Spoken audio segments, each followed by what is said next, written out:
monde et bienvenue dans ce nouveau podcast. Mais tout d'abord, bonne et heureuse nouvelle année 2022.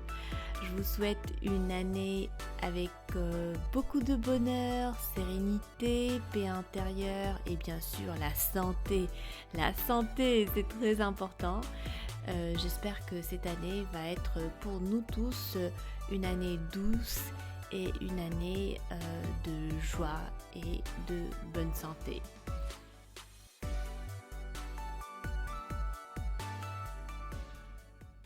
Alors, comme chaque année, en début d'année, on parle de résolution. Est-ce que vous avez votre liste de résolutions pour 2022? Alors moi, je fonctionne plus ainsi, donc je fais pas de liste de résolution, mais en tout cas j'ai des thèmes. Donc chaque année j'ai le thème de l'année. En 2021, le thème principal de l'année a été lâcher prise et apprendre à vivre un peu de manière plus lente et lentement. Vraiment prendre du plaisir à faire ce que je fais, même les corvées, même ce que je considère être corvée, apprendre à aimer ces moments-là, à passer plus de temps avec ma famille et vraiment à apprendre à être dans cette lenteur, voilà, ne plus être dans cette précipitation et de cette course interminable. Et je pense que j'ai fait pas mal de progrès en 2021. Ça a complètement chamboulé ma vie, ça a complètement chamboulé ma façon de faire et ma perception des choses. Donc ça a été le projet principal de 2021. En 2022, tout naturellement, c'est pas quelque chose que j'ai fait parce que c'est 2022, mais il y a quelques jours, je me suis retrouvée à écrire dans mon journal du soir. Tout naturellement, j'ai commencé à écrire comment aider les autres. Et puis, j'ai réalisé que c'était vraiment ce que j'avais envie de faire cette année, en 2022. C'est être un peu plus présente pour les autres, aider ceux qui sont dans le besoin et essayer d'égayer les journées des personnes que je connais et pas forcément les personnes que je connais, ça peut être aussi les personnes en dehors de mon cercle immédiat. Donc voilà, le thème de l'épisode d'aujourd'hui, c'est comment aider les autres et égayer leur journée. Je vais vous proposer des idées que j'ai écrites sur mon journal et ce sont des idées que moi-même je vais adopter et donc je voulais les partager avec vous et j'espère que ça va vous inspirer à votre tour d'être plus présent cette année de manière plus consciente aux personnes que vous connaissez directement et pourquoi pas de nouvelles personnes qui ne sont pas forcément dans votre cercle amical et familial. Alors jusqu'à là, mon idée d'aider les autres, ça a été d'entreprendre. Donc monter des business et des projets, parce que pour moi, en montant un projet, je crée un emploi, et puis voilà, en créant un emploi et des opportunités pour les autres, c'est aussi les aider. Et effectivement, on peut dire que entreprendre, c'est une forme d'aider les autres. Mais par contre, dans ma définition aujourd'hui, ou en tout cas dans la liste que je vais vous proposer aujourd'hui, on va au-delà de l'entrepreneuriat et du business et on va aller chercher autre chose. Le premier point qui est une forme la plus courante, c'est faire des dons. Donc donner de l'argent aux personnes qui sont nécessiteuses. Donc aujourd'hui, il est possible de donner de l'argent dans la rue quand on voit des personnes qui sont dans le besoin. Ou moi j'aime bien recevoir des mails pour des collectes de cagnottes pour des interventions chirurgicales ou des gens qui sont vraiment en détresse, qui ont besoin d'argent. Là, j'aime bien participer à une collecte d'argent et généralement, je le fais en ligne, mais pas que, même dans mon cercle familial ou des contacts que j'ai, il y a souvent des personnes qui sont dans le besoin ou ça peut être durant les fêtes. Donc là aussi, mais j'aimerais le faire plus souvent. Deuxième point, c'est faire des dons en nature. Ça peut être également des jouets, des vêtements, mais être plus consciente. C'est-à-dire que je le fais déjà, mais j'aimerais que ça devienne encore plus une habitude. Je peux programmer ça dans mon calendrier et me dire, voilà, tous les 3 mois, je vais préparer une petite boîte à donner. Moi, ce que je fais d'habitude, je ramasse tout et je donne à une ressourcerie qui n'est pas très loin de chez moi. Et là, eux, ils s'en chargent pour soit les distribuer aux personnes nécessiteuses, soit ils les revendent. Et je pense que les bénéfices, ça leur sert à recruter du monde et à en faire une entreprise sociale.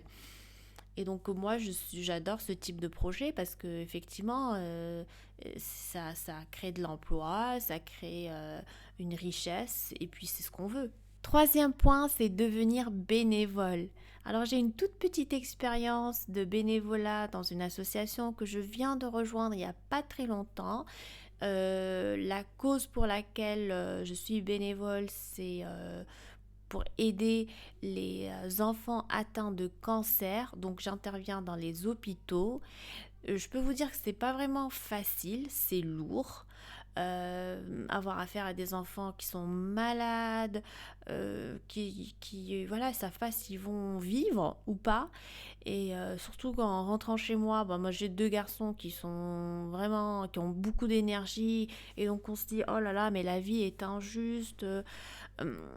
Mais en même temps, ça ouvre les yeux sur beaucoup de choses. Je vous invite vraiment à regarder un peu les associations qui sont autour de chez vous, qui ont besoin de bénévoles. Vous n'avez pas besoin de faire du bénévolat tous les jours.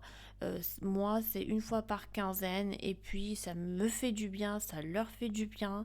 Et ce n'est que le début, hein. J'ai pas beaucoup de choses à dire sur ça parce que c'est tout récent. Mais déjà, je vois qu'il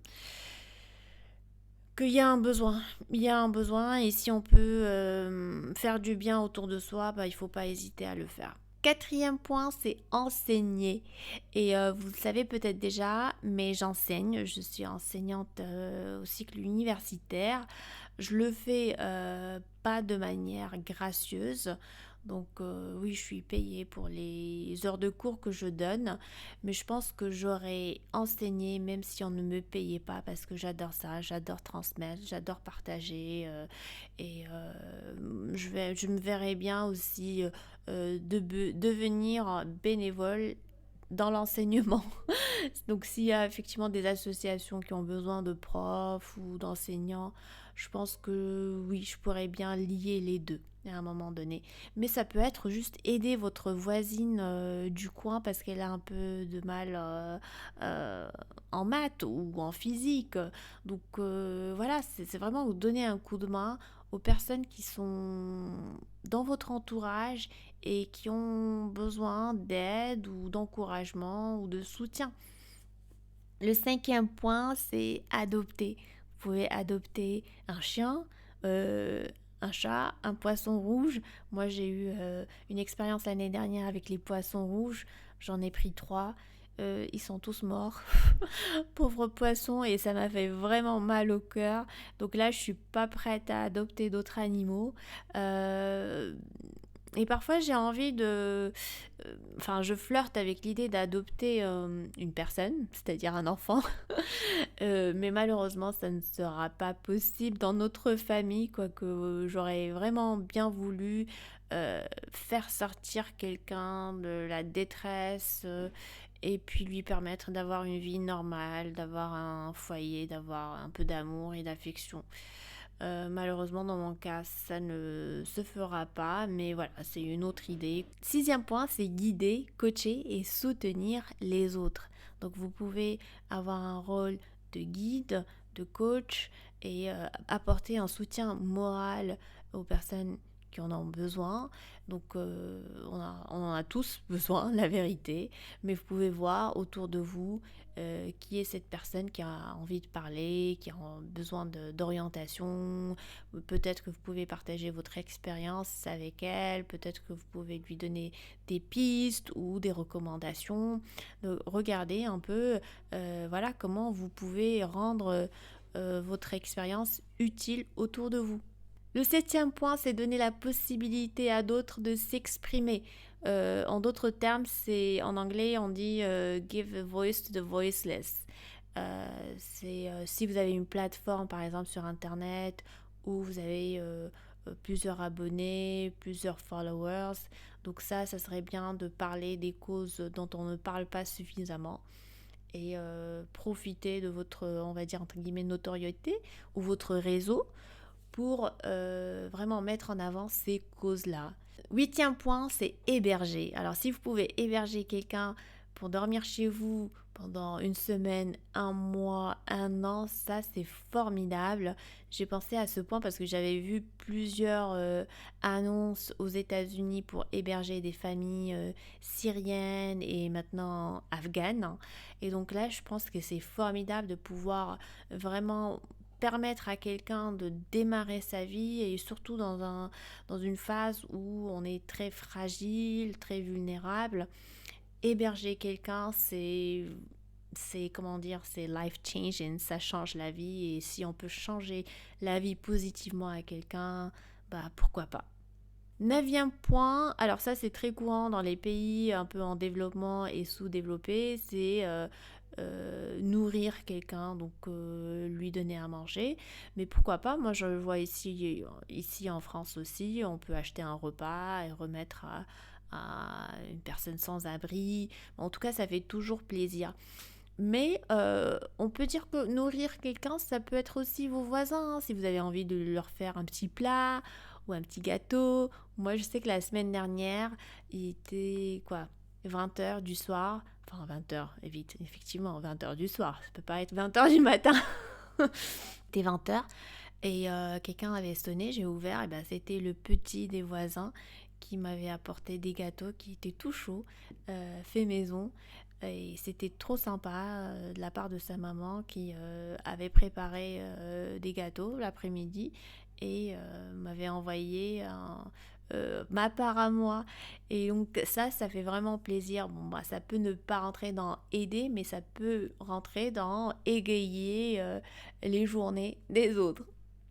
11e point, c'est parler et communiquer avec les autres. Là, on vit dans une société qui est de plus en plus individualiste, de plus en plus seule, de plus en plus refermée sur elle-même.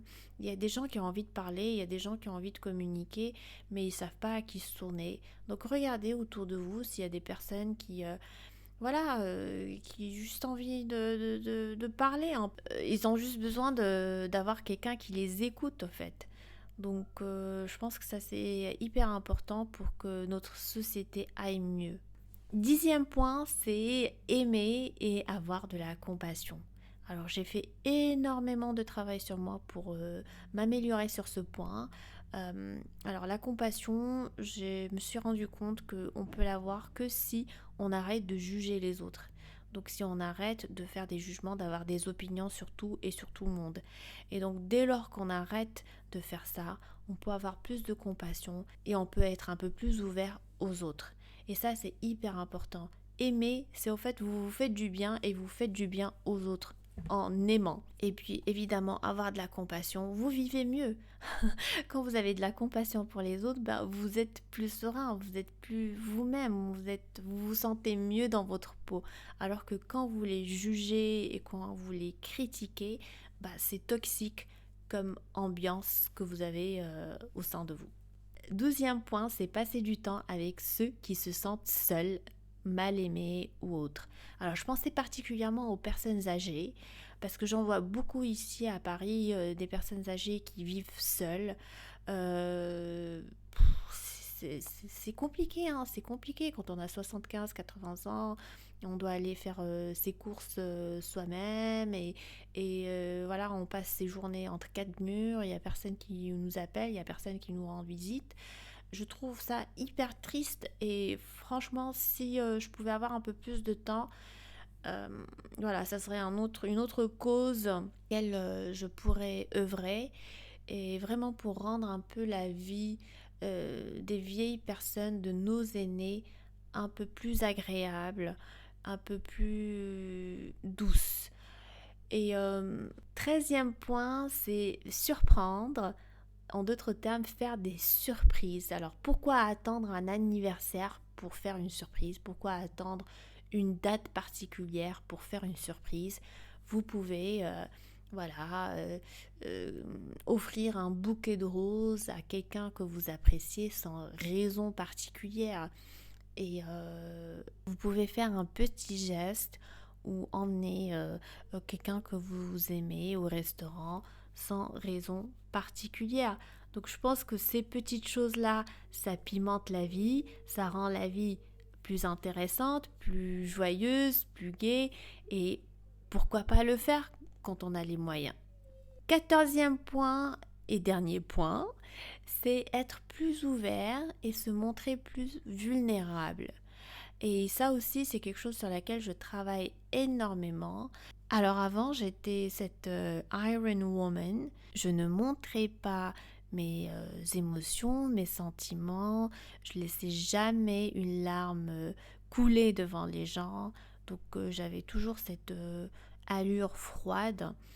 Et je me suis rendu compte que, au fait, il n'y a aucun mal à se montrer soi, quoi. Y a aucun mal. Et au contraire, c'est que quand on est plus ouvert, on est plus authentique, on est plus sincère, la communication passe mieux, les gens vous comprennent mieux. Donc, il faut être soi-même et il faut vraiment s'assumer tel qu'on l'on est et puis apprendre à être vulnérable, c'est aussi montrer qu'on est humain et qu'on a des sentiments, on ressent des choses et que voilà, on vit tous ensemble sur cette planète Terre, on recherche tous la même chose, c'est-à-dire le bonheur, être bien dans sa peau, vivre ensemble. Et donc, pourquoi pas ne pas montrer son vrai visage et être vraiment soi. Et, euh, et ça ne peut faire que du bien. Voilà mes chers amis, j'espère que ce petit podcast vous aura plu. La liste n'est pas finie et j'aimerais bien que vous me donniez un peu vos idées à vous de comment est-ce qu'on peut aider les autres et égayer leur journée. J'attends vos réponses, envoyez-moi des mails ou des DM et je n'hésiterai pas à vous répondre. Sur ce, je vous dis à très bientôt, prenez soin de vous et je vous embrasse fort. Au revoir.